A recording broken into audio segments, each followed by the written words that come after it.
শুভেচ্ছা আমন্ত্রণ দেশ জনপদ লাইভে, সঙ্গে আছি আমি লিনি আফরোজ। ভোররাত থেকে ঝুম বৃষ্টিতে তলিয়ে গেছে রাজধানী ঢাকার বিভিন্ন এলাকা। এই মুহূর্তে রাজধানীর পল্টন এলাকায় আছেন সহকর্মী আলিমউদ্দিন সাফওয়ান। সরাসরি যুক্ত হচ্ছেন তিনি আমাদের সঙ্গে। সাফওয়ান, জলাবদ্ধতা তৈরি হয়েছে কিনা সে বিষয়ে জানাবেন, আর কোন কোন সড়কে আসলে পানি জমেছে সে বিষয়ে বিস্তারিত জানাবেন।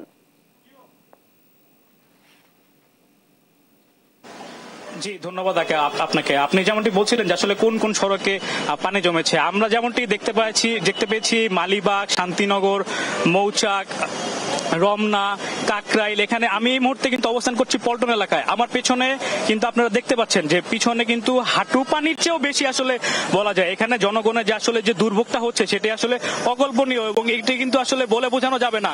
আমি এতক্ষণ যেটি দেখছিলাম যে এখানে আমার পাশে দেখতে পাচ্ছেন যে অসংখ্য গাড়ি, রিক্সা এবং সিএনজি কিন্তু অচল হয়ে রাজধানীতে আসলে পড়ে আছে, বন্ধ হয়ে পড়ে আছে, এবং জনসাধারণ যারা আসলে এই বৃষ্টির মধ্যে বের হয়েছে তাদের বিভিন্ন প্রয়োজনে তারা কিন্তু আসলে অনেক ভোগান্তির শিকার হচ্ছেন। এবং প্রত্যেকটি পয়েন্টে যে রাস্তা এবং সড়কগুলো আছে সব কিন্তু পানিতে আসলে তলিয়ে গিয়েছে, এবং শুধু হাঁটু পানি না, কিছু জায়গায় কিন্তু কোমরের চেয়েও বেশি পানি কিন্তু আসলে জমে গেছে।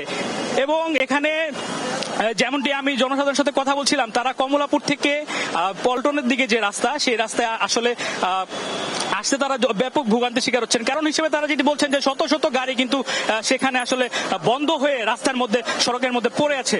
এই মুহূর্তে আসলে আমি দেখতে পাচ্ছি একজন রিক্সা চালক, তিনি তার রিক্সাটি ঠিক করার একটা প্রচেষ্টা করছেন। আমি একটু তার কাছে জানতে চাইবো যে তিনি আসলে কি ধরনের ভোগান্তির শিকার হচ্ছেন, কোথেকে আসছিলেন আপনি এবং কি সমস্যার শিকার হচ্ছেন? আমি আসছি সদরঘাট থেকে, এখন পল্টন মোড় পার হয়ে দেখি এবারে সব পানি, মতিঝিল, ফকিরাপুর, আরামবাগ, কমলাপুর সব জায়গাতে পানি, এক অবস্থা, কোমর হুমত পানি, কোনো জায়গায় যাওয়া যায় না, রিক্সা নষ্ট হয়ে গেছে, ঠিক করতেছি।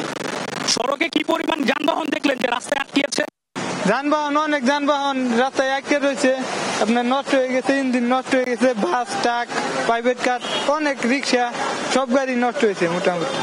আমি যে রিক্সা যাত্রী আছে তার সাথে একটু কথা বলতে চাই। আপনি কোথেকে আসলে কোথায় যাচ্ছিলেন এবং কি ধরনের ভোগান্তি আসলে শিকার হচ্ছে? চাঁদপুর থেকে আসছি, সদরঘাট নামে ওনারা রিক্সা নিচ্ছি, নিয়ে দেখি সদরঘাটের পরেই তো রাস্তায়, পুরো রাস্তায় পানি, আর সিরিয়াস ভোগান্তিতে পড়ছি। মনে করেন এত সদরঘাট তো নয়, টানতে প্রায় 1.5 ঘন্টা হয়ে গেছে, টানতেই আছে, টেনে আমার এই পর্যন্ত নিয়ে আসছে। তো জি, আপনারা আসলে যেমনটি শুনতে পাচ্ছিলেন, একজন যাত্রী তিনি আসলে সদরঘাট থেকে যখন রওনা দিয়েছেন তখন কিন্তু রাস্তার যে পানি এবং যানবাহনের সংকট, এর কারণে কিন্তু তিনি আসলে তার গন্তব্যে আসলে নির্দিষ্ট সময়ে পৌঁছাতে পারছেন না। সকাল থেকে কিন্তু মাত্র 2-3 ঘন্টার বৃষ্টিতে রাজধানী সহ সারা এই ঢাকার বেশ কিছু অঞ্চল আসলে এভাবে পানিতে প্লাবিত হয়েছে। এবং আপনি আসলে যেমনটি দেখতে পাচ্ছেন যে এখানে যতগুলো যানবাহন চলাচল করছে তারা কিন্তু প্রত্যেকজনই আসলে ভোগান্তির শিকার হচ্ছেন। বাস যে চালকরা আছেন তারা যেমনটি অভিযোগ করছেন যে পানির কারণে তাদের ইঞ্জিনে পানি ঢুকছে, এবং তাদের যে রেগুলেটর, এগুলোর মধ্যে আসলে পানি ঢোকার কারণে তাদের যানবাহনগুলো বিকল হয়ে যাচ্ছে, যার কারণে আসলে কিন্তু তাদের পাশাপাশি যে ঢাকার যে জনসাধারণ তারা কিন্তু সকাল থেকে বেশ ভোগান্তির শিকার হচ্ছেন। এই মুহূর্তে আমি আসলে আপনাদেরকে রাজধানীর পল্টন এবং কাকরাইলের চিত্রটি দেখাচ্ছি। আপনারা আমার আশেপাশে কিন্তু দেখতে পাচ্ছেন যে অসংখ্য সিএনজি চালক তারা কিন্তু আসলে তাদের সিএনজি গুলো ঠেলে আসলে নিয়ে যাচ্ছেন। এবং আরো যারা এখানে বাইক নিয়ে সকাল থেকে বের হয়েছেন তারা যেমনটি অভিযোগ করছেন যে কিছু পানি তাদের বাইকে প্রবেশ করার কারণে তাদের বাইকগুলো বন্ধ হয়ে যাচ্ছে। এবং এখানে একটি গাড়ি দেখতে পাচ্ছেন যেগুলো আসলে ঠেলছে, এবং প্রত্যেকটি যানবাহন, আমি আসলে কতগুলো যানবাহনের কথা আসলে নির্দিষ্ট করে বলবো, প্রতিটি যানবাহনই কিন্তু আসলে বিকল অবস্থায় এক ধরনের রাজধানী অচল করে রেখে দিয়েছে। এবং এই কারণে জনগণের যে ভোগান্তি সেটার কিন্তু আসলে কল্পনা করার মতো নয় যে কি পরিমাণ ভোগান্তির শিকার আসলে জনগণ হচ্ছেন। এবং যারা তাদের প্রয়োজনে রাস্তায় বের হয়েছেন তারা কিন্তু আসলে তাদের নির্দিষ্ট সময় কেন, কতক্ষণে আসলে তার গন্তব্যে যে পৌঁছাবেন সেটি কিন্তু তারা বলতে পারছেন না। এবং আজকে শুক্রবার ছুটির দিন হওয়ায় কিন্তু আজকে কিন্তু রাজধানীতে যানবাহনের চাপ এমনিতে কিছুটা কম, তারপরও কিন্তু যে ভোগান্তির শিকার রাজধানীবাসী হচ্ছেন সেইটি কিন্তু আসলে আর বলার কোনো অপেক্ষায় রাখে না। এবং তারা বলছেন যে এই দায়িত্ব আসলে কার, এখানে রাজধানীতে যে পানি জমছে, পানি নিষ্কাশনের ব্যবস্থা এটি আসলে দেখার দায়িত্ব কার? সিটি কর্পোরেশন আসলে কি দায়িত্ব পালন করছে যে এই মাত্র 2-3 ঘন্টার বৃষ্টিতে আসলে রাজধানী আসলে তলিয়ে যাচ্ছে এবং জনগণ ভোগান্তির শিকার হচ্ছেন। এবং একজন জনগণের সাথে কথা বলছিলাম, তিনি যেমনটি বললেন যে স্বাধীনতার আসলে 53 বছর পেরিয়ে গেলেও কিন্তু আমরা যে উন্নয়নের কথা বলছি সেটি কিন্তু তারা আপনারা রাজধানীতে আসলে দেখতে পাচ্ছেন না। মাত্র 2-3 ঘন্টার বৃষ্টিতে কিন্তু রাজধানীর চিত্র একদম, রাজধানী বলা যাচ্ছে যে পানির নিচে আসলে তলিয়ে গিয়েছে, এমন একটি অবস্থা আজকে হয়েছে। আমি যদি আপনাদেরকে আরেকটু দেখাতে যে এখানে কয়েকজন সিএনজি চালক তারা কিন্তু আসলে বেশ ভোগান্তির শিকার হচ্ছেন। আপনারা কিন্তু ক্যামেরায় দেখতে পাচ্ছেন যে সিএনজি চালকেরা তাদের সিএনজি গুলো ঠেলে ঠেলে যাত্রী সহ আসলে নিয়ে যাচ্ছেন। শুধু সিএনজির কথা বললে হবে না, যে প্রাইভেট কারের ভেতরে কিন্তু পানি প্রবেশ করছে এবং বাসের ভেতরে কিন্তু পানি প্রবেশ করে যাচ্ছে, যার কারণে আসলে সড়কে এই যানবাহনগুলো বিকল অবস্থায় পড়ে আছে। এই ছিল আসলে রাজধানীর পল্টন এলাকা থেকে আমার কাছে সর্বশেষ। সাফওয়ান, অসংখ্য ধন্যবাদ আপনাকে। দর্শক, ঝুম বৃষ্টিতে তলিয়ে গেছে রাজধানী ঢাকা, এই বিষয়ে বিস্তারিত জানাচ্ছিলেন সাফওয়ান সহকর্মী। বন্যার পানি কমলেও কমছে না ভোগান্তি, দৃশ্যমান হচ্ছে ক্ষয়ক্ষতি। এই বিষয়ে বিস্তারিত জানাতে পঞ্চগড় থেকে যুক্ত হচ্ছেন আমাদের সহকর্মী রাশিদুজ্জামান বাবু যুক্ত হচ্ছেন। বাবু, বন্যার বর্তমান চিত্র সম্পর্কে আমাদেরকে জানাবেন, কি অবস্থা দেখছেন? ধন্যবাদ লিনিয়া। নীল নবগণে আষাঢ়ি গগনে তিল ঠাই আর নাহিরে, ওগো আস্তরা যাস্টে ঘরের বাহিরে। আসলে কবি কিন্তু এই আষাঢ় মাসে কিন্তু আসলে ঘরের বাইরে যেতে বাধা করেছেন, কিন্তু এই বাধা বেডিঙ্গিয়ে কিন্তু অনেকেই আসলে জীবনের প্রয়োজনে আসলে ছুটে চলছে।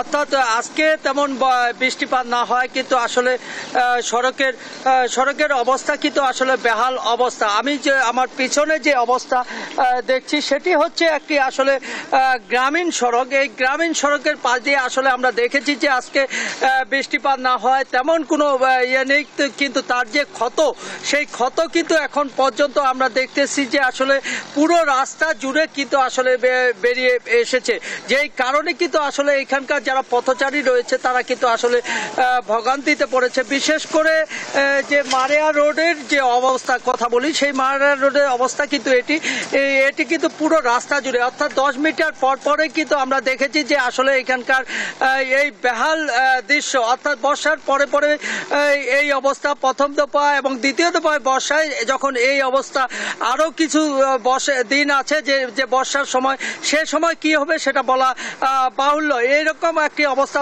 বিরাজ করছে। আর অতিরিক্ত পানির কারণে জলাবদ্ধতা সৃষ্টি হয়েছে কিন্তু এখানকার জমিগুলোতে।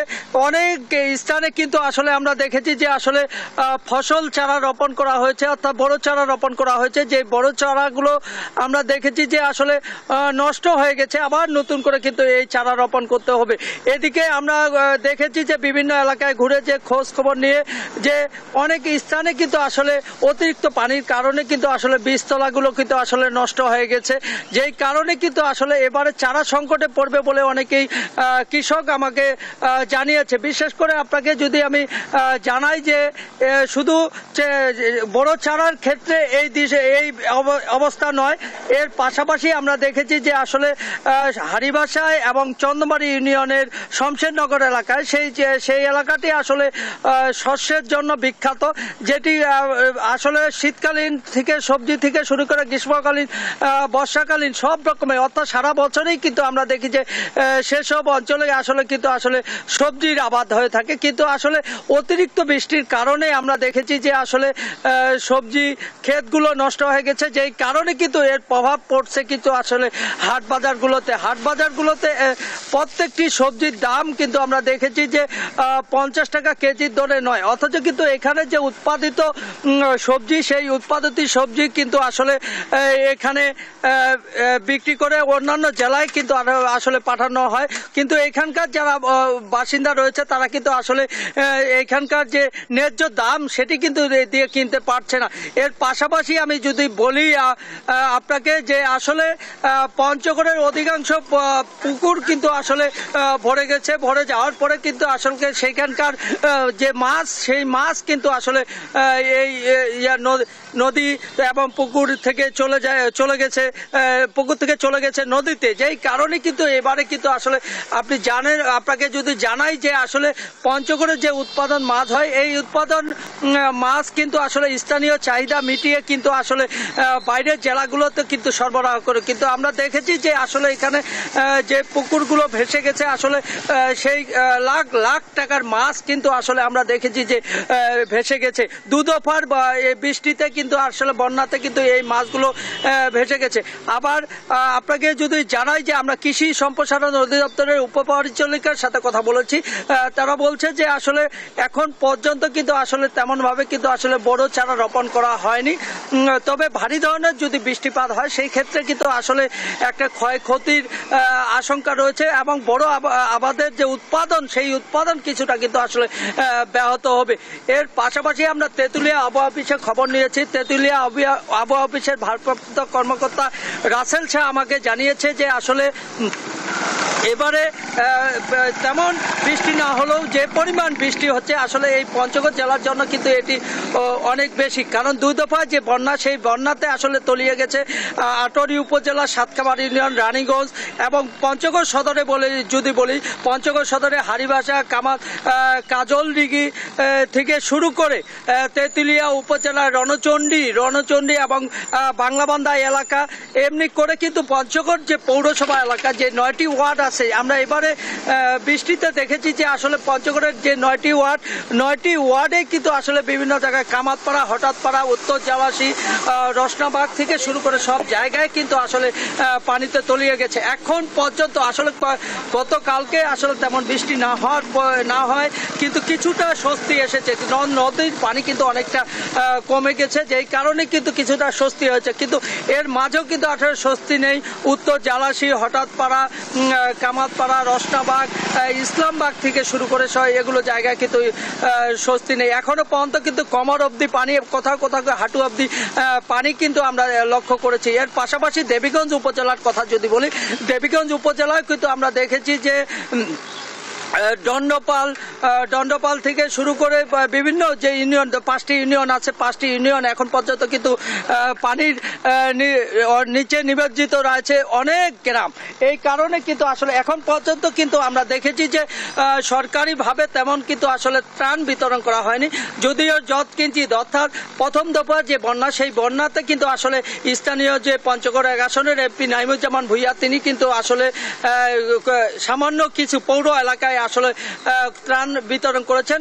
জেলা প্রশাসনের সাথে কথা বলেছি, জেলা প্রশাসক আমাকে যেমনটি জানিয়েছে যে আসলে বন্যা যদি ভারী হয় সেই ক্ষেত্রে আসলে ত্রাণের পর্যাপ্ত ব্যবস্থা আছে। এর পাশাপাশি যদি প্রয়োজন হয় যে আশ্রয়ন কেন্দ্র খোলার সেই রকমের ব্যবস্থা রেখেছে বলে এরকম জানিয়েছে। এই ছিল পঞ্চগড় থেকে আমার কাছে সর্বশেষ সংবাদ। বাবু, অসংখ্য ধন্যবাদ আপনাকে। দর্শক, পঞ্চগড় থেকে সহকর্মী বাবু জানাচ্ছিলেন বন্যার বর্তমান চিত্র সম্পর্কে। দর্শক, এই বিষয়ে আমরা আরো জানবো। আমাদের সাথে যুক্ত হচ্ছেন সুনামগঞ্জ থেকে সহকর্মী মেহেদি হাসান। মেহেদি, বন্যার ক্ষয়ক্ষতি কতটুকু হয়েছে সুনামগঞ্জে, সেই সম্পর্কে আমাদেরকে জানাবেন।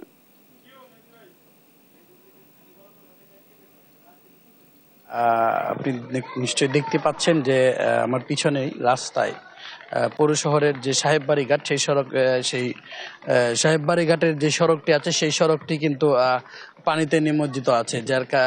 এবং আপনাকে আরেকটি বিষয় জানিয়ে রেখে, আমরা গতকালকে এই সময় যখন খবর জানিয়েছিলাম তখন বিপদসীমার 15 সেন্টিমিটার উপরে পানি প্রবাহিত হয়েছিল, কিন্তু এখন বর্তমানে কিন্তু সুরমা নদীর পানি বিপদসীমার 30 সেন্টিমিটার নিচ দিয়ে প্রবাহিত হচ্ছে। অর্থাৎ গত 24 ঘন্টায় সুনামগঞ্জে সুরমা নদীর পানি কিন্তু 45 সেন্টিমিটার বৃদ্ধি পেয়েছে। অস্বাভাবিকভাবে সে পানি বৃদ্ধি পেয়েছে এবং ভারতের চেরাপুঞ্জিতে ব্যাপক বৃষ্টিপাত হয়েছে।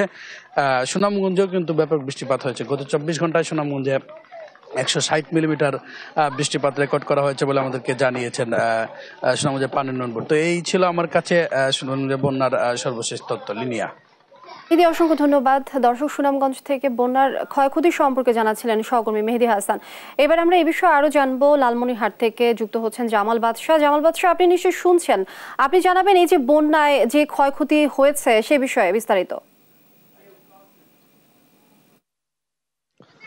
লিনিয়া, লালমনিরহাটে কিন্তু বন্যা পরিস্থিতি কয়েকদিন থেকে উন্নতি হয়েছে এবং আজকে কিন্তু তিস্তা নদীর পানি যদি বলি বিপদসীমার একদম 80 সেন্টিমিটার নিচে এবং পানি কিন্তু নদীর একেবারে তলানিতে এসে পৌঁছেছে। আসলে এই পানি হঠাৎ দ্রুত কমার কারণে কিন্তু নদীর তীরে কয়েকটি পয়েন্টে ভয়াবহ ভাঙ্গনের দেখা দিয়েছে।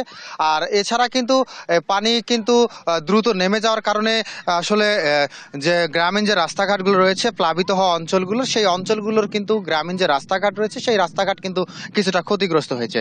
আর আরেকটি বিষয় জানিয়ে রাখি যে লালমনিরহাটে শুধু তিস্তা নয়, অন্যান্য যে নদীগুলো রয়েছে অর্থাৎ ধল্লা, মালদাহ, সানিয়াজান সবগুলো নদীর কিন্তু পানি কমে এসেছে এবং প্রত্যেকটি নদীর কিন্তু কিছু কিছু পয়েন্টে ভাঙন আসলে দেখা দিয়েছে। মালদা নদীর আমরা যতটুকু খোঁজ পেয়েছি, মালদা নদীর কালীগঞ্জ উপজেলার বলাইরহাট থেকে লোহাকুচি যাওয়া যে রাস্তাটি রয়েছে সেই রাস্তায় কিন্তু সীমান্ত সড়কে মালদার ভয়াবহ ভাঙন শুরু হয়েছে। এতে কিন্তু বিজিবিদের তাদের দায়িত্ব পালন করতে অনেকটাই সমস্যা হচ্ছে। এছাড়া কিন্তু অন্তত 5টি গ্রামের কমপক্ষে 20,000 মানুষের কিন্তু যাতায়াতে দুর্ভোগ রয়েছে। আসলে এই মুহূর্তে আমি রয়েছি লালমনিরহাটের তিস্তার কালমাটির চর এলাকায়। এই জায়গাটিতেও কিন্তু গত 4 দিন আগে কমর পানি ছিল এবং এই পার্শ্ববর্তী যে নিম্নাঞ্চলগুলো রয়েছে সেই নিম্নাঞ্চলগুলো কিন্তু প্লাবিত হয়েছিল। আসলে হঠাৎ বৃদ্ধি পেয়ে আবার কমে যাওয়ার কারণে কিন্তু চরাঞ্চল এবং নদী তীরবর্তী যে নিম্নাঞ্চল রয়েছে সেই নিম্নাঞ্চলগুলোতে নানা ধরনের ভোগান্তির সৃষ্টি হচ্ছে। এ পর্যন্ত গত ঈদের দিন থেকে অর্থাৎ 17 জুন থেকে এ পর্যন্ত তিস্তার পানি কিন্তু 8 থেকে 10 বার হ্রাস বৃদ্ধির ঘটনা ঘটলো এবং স্বল্পমেয়াদী 2 দফা বন্যার ভোগান্তি কিন্তু এই অঞ্চলের মানুষ আসলে পোহালো।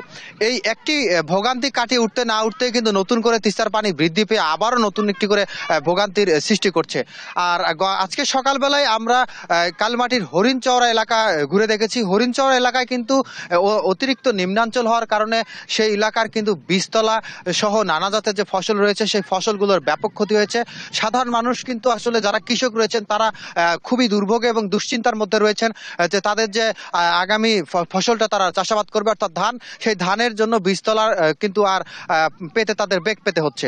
আর এই সকল ভোগান্তির ক্ষেত্রে কিন্তু তিস্তা নদীর পানি আসলে হঠাৎ হ্রাস বৃদ্ধি একমাত্র কারণ। আর আরেকটি বিষয় জানাতে চাই যে তিস্তার পানি কিন্তু এবছর এ পর্যন্ত বিপদসীমা আসলে অতিক্রম করেনি। সর্বোচ্চ পানি বিপদসীমার মাত্র 10 সেন্টিমিটার নিচ দিয়ে প্রবাহিত হয়েছে। তিস্তার পানি মাত্র 10 সেন্টিমিটার নিচ দিয়ে প্রবাহিত হলেও কিন্তু এবছর যে দুর্ভোগ পোহালো গত 4 বছরেও কিন্তু এই ধরনের দুর্ভোগের দেখা তিস্তার ডান তীর এবং বাম তীরের মানুষ আসলে দেখেনি। এই দুর্ভোগ থেকে স্থায়ী সমাধান হিসেবে তারা নদীর খনন অথবা মহাপরিকল্পনা সরকারের পক্ষ থেকে যেটি দেওয়ার কথা রয়েছিল অর্থাৎ প্রতিশ্রুতি ছিল সেটি কিন্তু যাতে বাস্তবায়নে দ্রুত কার্যকরী পদক্ষেপ গ্রহণ করা হয় এমনটি আসলে দাবি উঠেছে 2 তীরের বাসিন্দাদের।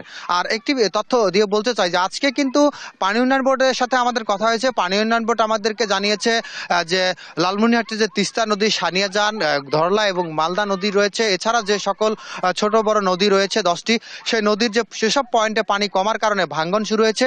সেই ভাঙ্গন প্রতিরোধে কিন্তু জিও ব্যাগ ফেলে ভাঙ্গন প্রতিরোধে তারা চেষ্টা করছে। তবে বিশেষ করে তিস্তার নদীর যে ডান তীর এবং বাম তীরের বাসিন্দারা রয়েছে তারা যেটি বলছে এই পানি উন্নয়ন বোর্ডের যে জিও ব্যাগ ফেলে ভাঙ্গন প্রতিরোধের চেষ্টা এটি আসলে কিন্তু খুব একটি কাজে আসছে না। সাময়িক ভাঙ্গন প্রতিরোধ হলেও কিছুক্ষণ পরে অর্থাৎ পানি যদি আবারও বৃদ্ধি পায় তাহলে কিন্তু আবারও সেই একই পয়েন্টে অথবা নতুন নতুন পয়েন্টে কিন্তু ভাঙ্গনের সৃষ্টি হয়। সব মিলিয়ে এসব ভাঙ্গন থেকে কিন্তু রেহাই পেতে তাদের স্থায়ী সমাধানের আসলে স্থায়ী যাতে পদক্ষেপ গ্রহণ করা হয় সেই জন্য কিন্তু দাবি উঠেছে। আর হাতীবান্ধা উপজেলার গড্ডিমারির যে এলাকা রয়েছে, গড্ডিমারি এবং ডাউয়াবাড়িতে কিন্তু আজকে তিস্তার ভাঙ্গন অনেকটাই তীব্র আকার ধারণ করেছে এবং এই ডাউয়াবাড়ি থেকে কিন্তু আজকে সকাল থেকে এ পর্যন্ত 10টি বাড়ি অন্যত্র সরিয়ে নেওয়া হয়েছে বলে আমাদের ওই ইউনিয়ন পরিষদের চেয়ারম্যান এটি নিশ্চিত করেছেন। আর সব মিলিয়ে লালমনিরহাটের তিস্তার পানি কিন্তু একেবারে তলানিতে এসে ঠেকেছে এবং এবছর এ পর্যন্ত বিপদসীমা অতিক্রম করেনি। তবে 2 দফা বন্যার মোকাবেলা কিন্তু করতে হলো। এই নদী ভাঙ্গন এবং এই ফসলের যে ক্ষতি সেটির ভোগান্তি থেকে রেহাই পেতে তিস্তার মহাপরিকল্পনার বিকল্প নেই বলে দাবি করছেন তিস্তার ডান তীর এবং বাম তীরের বাসিন্দারা। এই ছিল লালমনিরহাট থেকে বন্যা উন্নতি নদী ভাঙ্গনের সর্বশেষ খবর। লিনিয়া। দর্শক, যেমনটি বলেছিলাম বৃষ্টিতে তলিয়ে গেছে রাজধানী ঢাকার বিভিন্ন এলাকা। এই মুহূর্তে রাজধানীর শান্তিনগর এলাকায় আমরা আবারও যুক্ত হচ্ছি। সেখানে আছেন সহকর্মী মাঝহারুল ইসলাম। মাঝহার, শান্তিনগর এলাকায় বৃষ্টিতে আসলে কতটুকু জলাবদ্ধতা সৃষ্টি হয়েছে সে বিষয়ে জানাবেন, আর কোন কোন সড়কে পানি জমেছে বিস্তারিত জানাবেন। জি, আপনাকে ধন্যবাদ। আপনি যেমনটা বলছিলেন আজকে সকাল থেকে কিন্তু ভারী বৃষ্টিতে রাজধানীর বেশিরভাগ অঞ্চলে কিন্তু জলাবদ্ধতা দেখা দিয়েছে এবং এই মুহূর্তে আমরা আছি কিন্তু রাজধানীর শান্তিনগর মোড়ে। আসলে আজকে কিন্তু শান্তিনগর মোড় রীতিমতো অশান্তির মোড়ে পরিণত হয়েছে, কারণ সকাল থেকে যে পরিমাণ জলাবদ্ধতা এই অঞ্চলটিতে তৈরি হয়েছে তাতে করে যারা এই অঞ্চলের মানুষ যারা মূলত এই রাস্তাগুলো ব্যবহার করেন তারা কিন্তু রীতিমতো বিপাকে পড়েছেন। আপনি দেখতেই পাচ্ছেন যে পানি কি পরিমাণ পানি। প্রথম দেখায় মনে হতে পারে আমরা কিন্তু এক ধরনের মনে হচ্ছে যে সমুদ্রের মধ্যে আছি, কিন্তু আসলে বাস্তবতা বাস্তবতা হচ্ছে এটি রাজধানীর শান্তিনগর মোড় এবং সকাল থেকেই যে ভারী বৃষ্টি এই অঞ্চলের মানুষগুলো কিন্তু সবচেয়ে বেশি বিপাকে পড়েছেন এবং রাজধানীবাসীকে অনেকে এটি কিন্তু উপহাস করে বলছেন যে আমাদের কিন্তু এখন আর কক্সবাজারে যেতে হচ্ছে না, কক্সবাজারে না গিয়ে কিন্তু আমরা কক্সবাজারের যে ফিলিংস বা যে দৃশ্য সেটা কিন্তু রাজধানীর এই অঞ্চলগুলোতে দেখতে পাচ্ছি, বিশেষ করে শান্তিনগরের মানুষ। তারা যেটি বলছেন যে এই বর্ষাকাল আসলেই কিন্তু এই ধরনের স্কিন বা এই ধরনের দৃশ্য কিন্তু এই অঞ্চলের মানুষকে অ্যাভেলেবেল দেখা যায়। আমরা যারা মূলত এই অঞ্চলে যারা মূলত এই দুর্ভোগের শিকার হয়েছেন, আমরা যদি এমন মানুষের সাথে কথা বলি, আমরা যদি একজন রিক্সাওয়ালার সাথে কথা বলি, এই যে সকাল থেকে বৃষ্টি হচ্ছে এত পরিমাণ কেমন ভোগান্তি হচ্ছে বা ভাড়া পাচ্ছেন কিনা? ভাড়া আছে ঠিক, সে এক কথা, আপনি সব জায়গায় পানি, বাসা বাড়ি নিচের রুম পুরোটাই পানি, কত জায়গায় কুমার, কত জায়গায় এগাডু, কত জায়গায় বহুত পানি, সব রাস্তায় পানি। আপনি যেমনটা শুনছিলেন যে তারা কিন্তু বলছিলেন যে ভোগান্তি কিন্তু চরমে, কোথাও বলতেছে পানি হাঁটু পরিমাণ, আবার কেউ কেউ বলছেন যে কোমর পরিমাণ পানিও কিন্তু হয়েছে এবং মানুষের ভোগান্তি কিন্তু তুঙ্গে এবং মানুষ কিন্তু যে যারা হচ্ছে কাজের তাগিদে বাহিরে বের হয়েছিলেন তারা কিন্তু তাদের কাজে সঠিকভাবে যেতে পারছেন। এবং আমি যদি আপনাকে বলি, ফুটপাতের পাশে যে দোকানগুলো আছে এই দোকানগুলোতে কিন্তু পানি ঢুকে গিয়েছে এবং সেই দোকানগুলো তারা খুলতে পারছেন না, এতে করে যারা ছোট ব্যবসায়ী আছে তাদেরকে কিন্তু নানা ধরনের দুর্ভোগে পড়তে হচ্ছে এবং বিশেষ করে যারা অফিসগামী, আজকে যদিও শুক্রবার, যে অফিসগুলো খোলা রয়েছে তারা কিন্তু বিপাকে পড়েছেন এবং এত বেশি পানি। আপনি দেখছেন যে দুইজন যাত্রী বাস থেকে তারা নামছে এবং নামার ফলে পানির যে ঢেউ, আমরা যে ঢেউগুলো নর্মালি সমুদ্রে দেখে থাকি, এই ঢেউ কিন্তু মানুষ অতিক্রম করছেন এবং তারা কিন্তু নিজেদের হচ্ছে কাপড়, অর্থাৎ তারা, আমরা যদি একটু মানুষের ভাই ভোগান্তি কেমন হচ্ছে যে এই যে সবাই দেখতেছেন উন্নয়নের জোয়ার ভাসতেছে রাস্তার মধ্যে, ঠিক আছে, পানিতে রাজধানী এটা তো ভাই বাস্তব চিত্র। সামান্য বৃষ্টি হলে ঢাকা শহর তলায় যায়। আমরা আমাদের সরকাররা উন্নয়নের কথা বলতেছে, উন্নয়নের করতেছে, কিন্তু এই উন্নয়নের চিত্র তো দেখতেছেনি, বাস্তব প্রমাণ। এখন এটা আমাদের কিছুই বলা নাই, আমরা সাধারণ জনগণ আমাদের দুর্ভোগ পোহাইতে হবে, এটাই স্বাভাবিক। জি, তারা কিন্তু খুব আক্ষেপ করে বলছিলেন যে এই যে দুর্ভোগ তাদের নিত্যদিনের সঙ্গে, বর্ষাকাল আসলেই কিন্তু এই দুর্ভোগ তৈরি হয় এবং আপনি জানেন যে সিটি কর্পোরেশন ওয়াসা বা দায়িত্বশীল যাদের কারণে মূলত এই জলাবদ্ধতা, তারা কিন্তু বছরের আগে কিন্তু বলে থাকে যে এই বছর জলাবদ্ধতা হবে না, সামনের বছরগুলোতে জলাবদ্ধতা কমে যাবে এবং এই বছরে কিন্তু আমরা শুনেছিলাম মন্ত্রী এবং দায়িত্বশীল ব্যক্তিরা বলেছিলেন এই বছর রাজধানীতে খুব বেশি জলাবদ্ধতা হবে না, কিন্তু আজকে 4-5 ঘন্টার বৃষ্টিতে কিন্তু সেই দৃশ্য কিন্তু একেবারেই উল্টে গিয়েছে। তাদের কথার সাথে বাস্তবতার খুব বেশি মিল পাওয়া যাচ্ছে না। রাজধানীর বেশিরভাগ অঞ্চলগুলোতে কিন্তু নানা ধরনের দুর্ভোগ দেখা দিয়েছে। আমরা যদি বা এই কেমন ভোগান্তি পাওয়াতে হচ্ছে পানির কারণে, ভাই দোকানের অবস্থা খুব কাহিল দেখা যাইতেছে, পানি কারণে ভাই দোকানই করতে পারছি না, খুলতে পারতেছি না, তাই বন্ধ রাখছি। দোকান খুলতেই পারেন নাই? জি না ভাই, পানি কারণে বন্ধ রাখছি, ব্যাপক পানি ভাই। তারা বলছিলেন যে পানির কারণে তাদের যে দোকানগুলো আছে দোকানগুলো কিন্তু তারা খুলতে পারছে না এবং তাদের ব্যবসায়ী। আপনার সাথে একটু কথা বলি, এই যে পানিতে কেমন ভোগান্তি হচ্ছে? এবং পানি অনেক ক্ষতি করতেছে, দিকে আমরা মার্কেটে বেচাইনা করতো না, আজকে আইসি দোকানে মাল কালকে নিয়ে আইসি না, অনেক ক্ষতি হয়েছে, আমরা আইসি বৃষ্টি সকালে বাসাতে বাড়াতে প্রচুর পরিমাণ বৃষ্টি হইতেছে। মানে দোকানের মালপত্র কি বিয়ে নষ্ট হয়ে গেছে? হ্যাঁ, নষ্ট হয়েছে না, এটা নাকি আমরা আইসি না আইলাম। জি, তারা বলছিলেন যে এই যে এত বেশি বৃষ্টি, এই বৃষ্টির পানির কারণে কিন্তু তাদের হচ্ছে দোকানের যে মালগুলো ছিল সেই দোকানের মালগুলো নষ্ট হয়। আমরা কেমন ভোগান্তি পোহাতে হচ্ছে পানির কারণে, কেমন কষ্ট হচ্ছে? অনেক কষ্ট, অনেক। এই যে সামান্য একটু বৃষ্টি পানিতে তো এই জলাবদ্ধতা, ওই বিশাল রাস্তা ঠিক করছে, উপকার নাও। যে তারা কিন্তু বলছিলেন যে তারা মূলত দায়িত্বশীল ব্যক্তিরা যখন বলে যে তারা সবকিছু ঠিকঠাক মতোই করছে বা জলাবদ্ধতা হবেন কিনা, তখন কিন্তু আমরা উল্টো চিত্র দেখতে পাই মানুষের কথা। আপনি দেখতে পাচ্ছেন এটি কিন্তু যানজটের একটা তৈরি হচ্ছে এবং এর ফলে কিন্তু যানজট চরম আকার ধারণ করেছে এবং অনেক, বিশেষ করে সিএনজি চালিত বা ছোট যে গাড়িগুলো আছে এই গাড়িগুলো কিন্তু অনেক গাড়ি আমরা ইঞ্জিন বন্ধ হতে দেখেছি এবং সেই গাড়িগুলো কিন্তু রাস্তায় আটকে গিয়েছে এবং অনেককেই সেই গাড়ির ড্রাইভারদের আমরা গাড়ি টেনে নিয়েও যেতে দেখেছি। কিন্তু ফলশ্রুতিতে যেটা হচ্ছে মানুষের ভোগান্তি কিন্তু চরম আকার ধারণ করছে এবং রাজধানীতে অনেক গাড়িও, বড় যে গাড়িগুলো, যাত্রীবাহী গাড়িগুলো, সেই গাড়িগুলো কিন্তু বন্ধ হয়ে গেছে রাস্তায়, মূলত ইঞ্জিনে পানি ঢোকার কারণে। আপনি দেখতে পাচ্ছেন মানুষ মূলত বিভিন্ন, এবং অনেক সময় কিন্তু মানুষ যেটা করে এই অঞ্চলগুলোতে নৌকা নিয়েও চলাফেরা করে এবং এর ফলশ্রে মানুষের যে ভোগান্তি সেটি কিন্তু, এবং তারা বলছেন যে দায়িত্বশীল ব্যক্তিরা তাদের, জনগণ বলছেন যে তাদেরকে আশা দেয়, কিন্তু সেই আশা কিন্তু শেষ পর্যন্ত তারা আর মূলত আশার বানিয়ে তারা সব সেটার ভোগ করতে করেন না, যার ফলশ্রুতি কিন্তু এই অঞ্চলের যে জায়গাগুলো সেই জায়গাগুলোতে কিন্তু মানুষের ভোগান্তি। আপনি ইতিমধ্যে নিউ মার্কেট, শান্তিনগর, মৌ মৌচাক সহ রাজধানীর বিভিন্ন অঞ্চলে কিন্তু জলাবদ্ধতা চরম আকার ধারণ করেছে এবং মানুষের ভোগান্তি কিন্তু অনেক বেড়ে গেছে। তারা চাচ্ছেন দায়িত্বশীল ব্যক্তিরা তাদের দায়িত্বের জায়গা থেকে সঠিকভাবে পরিচালনা করে মানুষের ভোগান্তি থেকে রক্ষা করুক, এটি কিন্তু তাদের সবার প্রত্যাশা। এই ছিল রাজধানীর শান্তিনগর মোড় থেকে আমার কাছে আজকের জলাবদ্ধতা সম্পর্কিত সর্বশেষ তথ্য। মাঝার, ধন্যবাদ আপনাকে। দর্শক, শান্তিনগরে ঝুম বৃষ্টিতে জলাবদ্ধতা সৃষ্টি হয়েছে, এ বিষয়ে বিস্তারিত জানাচ্ছিলেন সহকর্মী মাঝার। সাধারণ মানুষের নাগালের বাইরে নিত্যপণ্যের দাম, নিত্যপণ্যের বাজার দর জানাতে ভোলা থেকে যুক্ত হচ্ছেন সহকর্মী ছোটন সাহা। ছোটন, নিশ্চয়ই শুনতে পাচ্ছেন। ছোটন, ভোলার বাজার দর সম্পর্কে জানাবেন, কি বলছেন ক্রেতা বিক্রেতারা? যেমনটি বলছিলেন, বাজারে আজকে ছুটির দিন আমরা বাজার ঘুরেছি। বাজারে ঘুরে যেমনটি জানতে পেরেছি যে কোনো পণ্যের দাম কিন্তু থেমে নেই, প্রতিটি পণ্যের দামে কিন্তু বেড়েছে। বিশেষ করে আলুর দাম বেড়েছে। যে আলু বিক্রি হতো 55 টাকা কেজি দরে, সেটি আজকের বাজারে বিক্রি হচ্ছে 60 টাকা। সবচেয়ে বেশি যে পণ্যটি বেড়েছে সেটি হচ্ছে আপনার পেঁয়াজের দাম। পেঁয়াজ 95 টাকার স্থলে 100 টাকা কেজি দরে বিক্রি হচ্ছে এবং একই সাথে বেড়েছে আদার দাম। যে আদা 280 টাকা কেজিতে বিক্রি হতো সেটি আজকের বাজারে কিন্তু পোকার ভেতে 300 থেকে 320 টাকা দরে বিক্রি হচ্ছে এবং একই সাথে কাঁচামরিচের দাম বেড়েছে লাফিয়ে। কাঁচামরিচ ছিল কেজি প্রতি আপনার 200 টাকা দরে, তবে আজকের বাজারে 240 টাকা, আবার কোথাও কোথাও 300 টাকা পর্যন্ত কিন্তু বিক্রি হচ্ছে। অন্যান্য কাঁচা বাজারেরও কিন্তু একই অবস্থা,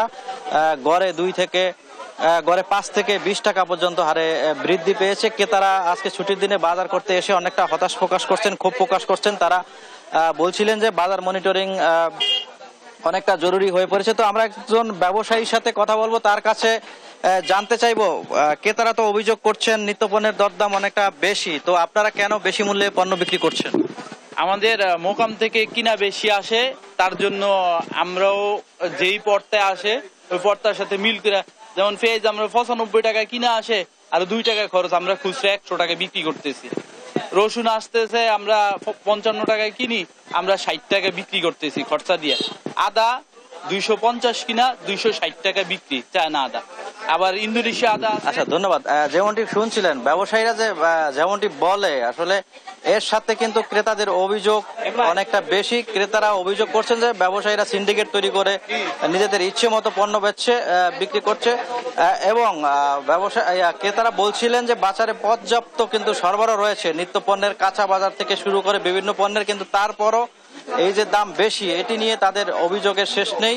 তবে আমরা কৃষি বিপণন কর্মকর্তার সাথে কিছুক্ষণ আগে কথা বলেছি, তিনি বলছিলেন যে বাজার যে মনিটরিং সেটি তাদের চলছে। যদি কোনো ব্যবসায়ী ইচ্ছাকৃতভাবে পণ্যের দাম বেশি বিক্রি করে, সেক্ষেত্রে তাদের যে অভিযান সেটি পরিচালনা হবে এবং তাদের জেল জরিমানার কথাটিও তিনি বলছিলেন। তবে একই সাথে ঘূর্ণিঝড় রিমেলের পর থেকে কিন্তু ভোলার যে উপকূলীয় এলাকায় কিন্তু প্লাবিত হয়েছে, এতে সবজির কিছুটা ক্ষতিগ্রস্ত হয়েছে, এমনটি কৃষি বিপণন কর্মকর্তারা বলছিল। তবে এখন থেকে যে বাজারে যে অবস্থা সেটি স্বাভাবিক রাখার ক্ষেত্রে তাদের যে প্রয়োজনীয় সেই ব্যবস্থা সেটি কিন্তু তারা নেবেন। তো এ ছিল আমার কাছে আজকের ছুটির দিনে নিত্যপণ্যের দরদাম নিয়ে সর্বশেষ তথ্য। ফিরে যাচ্ছি স্টুডিওতে। ছোটন, ধন্যবাদ আপনাকে। দর্শক, ভোলার বাজার দর জানছিলাম সহকর্মী ছোটনের কাছ থেকে। দর্শক, রাজবাড়ী জেলার গোয়ালন্দ রেল লাইনে গুরুত্বপূর্ণ রেল গেটে নেই কোনো গেটম্যান, জরাজীর্ণ হয়ে পড়ে আছে রেল লাইন।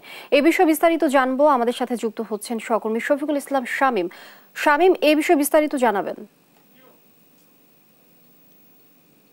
ধন্যবাদ। আপনি যেমনটি জানাচ্ছেন যে রাজবাড়ী জেলার গোয়ালন্দ ঘাট রেল স্টেশনটি এটি 1871 সালে প্রতিষ্ঠিত হয়েছে। যদি সেই হিসেবে বলা যায় যে তাহলে 152 বছর পূর্বের যে রেল স্টেশনটি, সেই রেল স্টেশনের পাশেই একটি রেল গেট রয়েছে। আর এই রেল গেটের দুই পাশে অসংখ্য ছোট ছোট দোকান রয়েছে, পাশে একটি গরুর হাটও রয়েছে।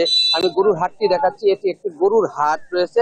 আর একটু এগিয়ে সামনের দিকে সেটা একটি রয়েছে একটা ছাগলের হাট রয়েছে। সপ্তাহে 2 দিন সেই হাটটি বসে বা বাজার প্রতিনিয়তই কিন্তু বসে। আর এটি একটা ব্যস্ততম রেল গেট। আর এই রেল গেটে দীর্ঘদিন যাবৎ অরক্ষিত রয়েছে। রেল গেটে কোনো গেটম্যান নেই। আর গেটম্যান না থাকার কারণে সেটা অরক্ষিত রয়েছে, যে জায়গা দিয়ে রেল চলাচল করে ঝুঁকি নিয়ে। পাশাপাশি আমি যে রেলটা থামানোর জন্য যে ডাউন পয়েন্টটা রয়েছে সেই পয়েন্টটা কিন্তু ঘিরে দেখা যাচ্ছে যে একটা কয়েকটি ভাসমান দোকানও কিন্তু সে জায়গা রয়েছে। তা এই চিত্রটি দেখে আমরা বলতে পারি যে হয়তো দীর্ঘদিন যাবত এখানে কোনো গেটম্যান নেই, বা গেটম্যান না থাকার কারণে যে ট্রেনটা আসার সময় যে এই ডাউনটা নামানো হয় সেই চিত্রটি কিন্তু দীর্ঘদিন যাবত বন্ধ, যা দেখেই কিন্তু আমরা মনে হচ্ছে পাশে কিন্তু কিছুটা ছেলেরা রয়েছে, সেখানেও কিন্তু যে পয়েন্টটা রয়েছে সেই পয়েন্টটাও কিন্তু একেবারে অকার্য হিসেবে পড়ে আছে আমরা দেখতে পাচ্ছি। আর এই ব্যস্ততম যে রেলগেটটি রয়েছে সেই রেলগেটে গত কয়েক বছর যাবত মানে কোনো গেটম্যান নেই। আর এই 152 বছর পূর্বে যে গলন্দ ঘাট রেল স্টেশনটি সেটিও কিন্তু দীর্ঘদিন যাবত অকার্য হিসেবে পড়ে আছে। তো এই অকার্য হিসেবে পড়ে থাকার পরে এই রেল গেট দিয়ে যে প্রতিনিয়ত যে ট্রেনগুলি চলে সেগুলি কিন্তু অনেকটা ঝুঁকি নিয়ে চলাফেরা করে। তো এই পাশের যারা বসতি রয়েছে বা ব্যবসায়ীরা রয়েছে তাদের সাথে আমরা কথা বলেছি, তারা জানিয়েছেন যে এই গেটটি কোনো গেটম্যান না থাকার কারণে তাদেরকে যখন ট্রেন আসে তারা নিজেরাই গেটম্যানের দায়িত্ব পালন করেন। আর হয়তো অনেক সময় যে ছোট বড় যে যানবাহনগুলি রয়েছে সেই যানবাহনগুলি কিন্তু গেট বন্ধ না বুঝতে পেরে কিন্তু তারা নিয়মিত চলাচল করার কারণে ছোট ছোট দুর্ঘটনা কিন্তু প্রতিনিয়তই ঘটে বলে স্থানীয়রা জানিয়েছেন। আমি একটি রুম দেখাচ্ছি, যে রুমটি রয়েছে এটি কিন্তু যে এখানে যে গেটটা রয়েছে গেটম্যানের, সেই গেটম্যানের নির্ধারণ করেই কিন্তু একটা গেট রুম রয়েছে, সেই রুমটাও কিন্তু একেবারে অকার্য হিসেবে পড়ে আছে। স্থানীয়রা বলছেন যে গলন্দ ঘাট যে রেল স্টেশনটা রয়েছে সেই রেল স্টেশনের কার্যক্রম বন্ধ হয়ে যাওয়ার কারণেই এই ঘাটের যে একটা স্টেশন রয়েছে, গেট রয়েছে, সে জায়গায় কোনো গেটম্যান দীর্ঘদিন যাবত নাই। আর না থাকার কারণেই প্রতিনিয়ত ছোট বড় দুর্ঘটনা ঘটছে। এলাকাবাসীর দাবি যে এই গেটটা যদি অচিরেই যদি এখানে একটি গেটম্যান দরকার। তারা বলছেন যে রাজবাড়ীতে রেলমন্ত্রী রয়েছেন, সেই রেলমন্ত্রী যদি ইচ্ছা করে অচিরেই গলন্দ ঘাট বাজারে একটি রেল গেটে গেটম্যান দিয়ে এলাকাবাসীর চলাচলের নিরাপদ চলাচলের ব্যবস্থা করবেন। তো এই ছিল রাজবাড়ী জেলার রেল গেটের সর্বশেষ সংবাদ। আমি এখন চলে যাচ্ছি স্টুডিওতে। ময়মনসিংহে ব্রহ্মপুত্র নদের উপর নির্মিত হচ্ছে দৃষ্টিনন্দন স্টিল আর্চ সেতু। ব্যয় ধরা হয়েছে ৩,২৬৩ কোটি টাকা। সেতু নির্মাণে কাজের অগ্রগতি জানাতে ময়মনসিংহ থেকে যুক্ত হচ্ছেন সহকর্মী ইলিয়াস আহমেদ। ইলিয়াস, কাজের অগ্রগতি কেমন দেখছেন সে বিষয়টি জানাবেন, আর নির্মাণ কাজ শেষ হতে কতটা সময় লাগতে পারে সে বিষয় জানাবেন। আমি এখন রয়েছি আর স্টিল সেতুটির পূর্ব উত্তর অংশে রয়েছে, অর্থাৎ এই অংশে আমরা দেখেছি যে পাইলিং এর কাজ, সেই পাইলিং এর কাজ কিন্তু চলতি বছরের মার্চ থেকে শুরু হয়েছে এবং পুরোদমে সেই পাইলিং এর কাজ চলছে। অর্থাৎ এটি একটি দৃষ্টি নন্দন সেতু, অর্থাৎ ময়মনসিংহ বাসীর দীর্ঘদিনের দাবির প্রেক্ষিতে কিন্তু 2017 সালে মাননীয় প্রধানমন্ত্রী তিনি এই সেতুটির অনুমোদন দেন এবং আমরা দেখেছি এই বছর থেকেই এই সেতুর কিন্তু কাজ শুরু হচ্ছে। এটি শেষ হওয়ার কথা রয়েছে আগামী বছরের জুন মাসের দিকে শেষ হওয়ার কথা রয়েছে। সেই বিষয়টি প্রকল্প সংশ্লিষ্ট যারা রয়েছেন তারা কিন্তু আমাদের সেই বিষয়টি নিশ্চিত করেছেন, অর্থাৎ সড়ক ও জনপথ বিভাগ সেই কাজটি কিন্তু তারা করছেন। আমরা দেখেছি এই উত্তর পূর্ব অংশ সহ বেশ কয়েকটি অংশে কিন্তু সেতুর কাজ চলছে, একেবারেই চলছে। এখানকার মানুষের যে দীর্ঘদিনের দাবি এবং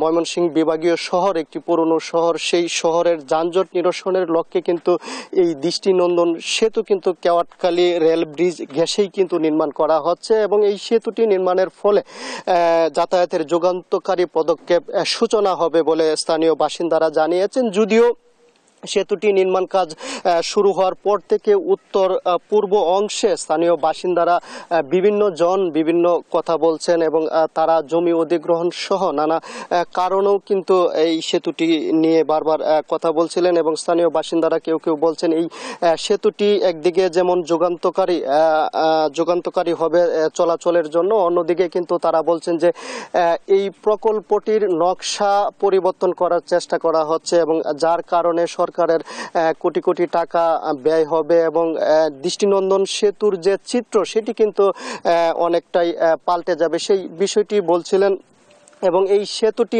নির্মাণ হলে এখানকার ময়মনসিংহ জেলা সহ নেত্রকোনা, শেরপুর, কিশোরগঞ্জের জেলার মানুষের যে যোগাযোগ ব্যবস্থা, সেই যোগাযোগ ব্যবস্থা কিন্তু অনেকটাই উন্নতি হবে। আমরা একজন স্থানীয় বাসিন্দার সাথে একটু কথা বলবো। আসলেই তাদের যে দীর্ঘদিনের স্বপ্ন, সেই সেতুটি কিন্তু নির্মিত হচ্ছে এবং তাদের স্বপ্ন আকাঙ্ক্ষা এই সেতুটি নির্মাণ আপনি কিভাবে দেখছেন এবং এই যে আপনাদের দাবির প্রেক্ষিতেই তো এই সেতুটি নির্মাণ হচ্ছে? জি, ধন্যবাদ দেশ টিভি সহ সকলকে। আসলে মাননীয় প্রধানমন্ত্রী জননেত্রী শেখ হাসিনা ময়মনসিংহবাসীর এই প্রকল্পটি ময়মনসিংহবাসীর জন্য নিঃসন্দেহে এটা ভালো একটা উদ্যোগ, কিন্তু এই প্রকল্পটি ময়মনসিংহের উত্তর পূর্ব অংশে নিরবিচ্ছিন্ন সড়ক ব্যবস্থার জন্য করা হয়েছে।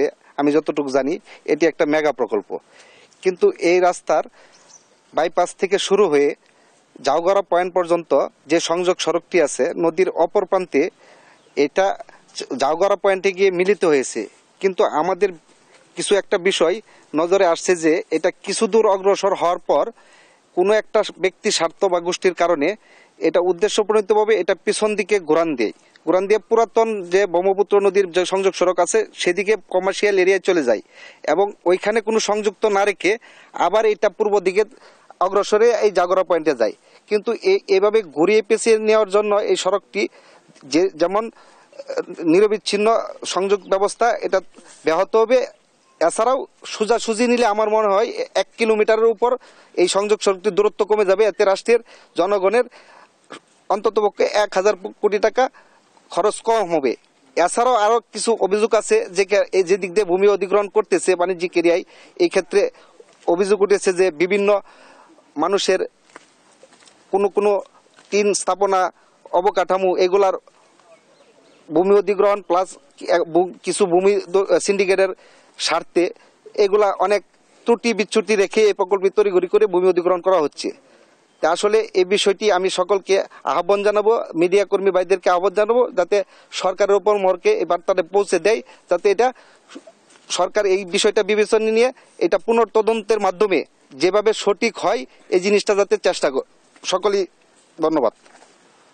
ধন্যবাদ। আসলে স্থানীয় বাসিন্দা বলছিলেন যে এই সেতুটির উত্তর পূর্ব অংশে কিন্তু তারা কিছু ত্রুটির কথা বলছিলেন এবং দৃষ্টিনন্দন সেতুটিকে আরও দৃষ্টিনন্দন করতে সেই বিষয়টি কিন্তু সরকারের ঊর্ধ্বতন মহলকে কিন্তু তারা তদন্ত করে ব্যবস্থা নেওয়ার দাবি জানিয়েছেন। আমরা জানি যে এই সেতুটি 6 কিলোমিটারের উপরেও কিন্তু সংযোগ সড়ক সহ দীর্ঘ হবে এবং এই সেতুটিতে কিন্তু দৃষ্টিনন্দন সেতুটিতে বিভিন্ন ধরনের সুযোগ সুবিধা থাকবে, অর্থাৎ অত্যাধুনিক টুল প্লাজা সহ 4 লেন রাস্তা কিন্তু সংযোগ সড়কে থাকবে। অর্থাৎ এই বিষয়টিকে বিবেচনায় নিয়ে ত্রুটিপূর্ণ বিষয়গুলো সারিয়ে যেন সেতুটির কাজ সম্পন্ন হয় সেই বিষয়টি এলাকাবাসী বলছিলেন এবং দ্রুত এই সেতুটির কাজ সম্পন্ন হবে সেই বিষয়টি কিন্তু তারা দাবি জানিয়েছেন। এই ছিল আমার কাছে ময়মনসিংহ থেকে দৃষ্টিনন্দন আর স্টিল সেতু নির্মাণ যে কাজ চলমান রয়েছে তা থেকে সর্বশেষ তথ্য। ইলিয়াস, অসংখ্য ধন্যবাদ আপনাকে। দর্শক, ময়মনসিংহ থেকে যুক্ত ছিলেন সহকর্মী ইলিয়াস। এই ছিল এখনকার দেশ জনপদ লাইভে। পরের বুলেটিন দেখার আমন্ত্রণ রইল। এছাড়া দেশ টিভি সর্বশেষ সব খবর পেতে ভিজিট করুন www.desh.tv। ফেসবুকে আমাদের সঙ্গে যুক্ত থাকুন দেশ টিভি অথবা দেশ টেলিভিশন পেজে। এছাড়া সর্বশেষ সব ভিডিও পেতে ইউটিউবে আমাদের হ্যান্ডেল @দেশ টেলিভিশন অথবা @দেশ টিভি নিউজ লিখে সার্চ করুন। ধন্যবাদ সবাইকে।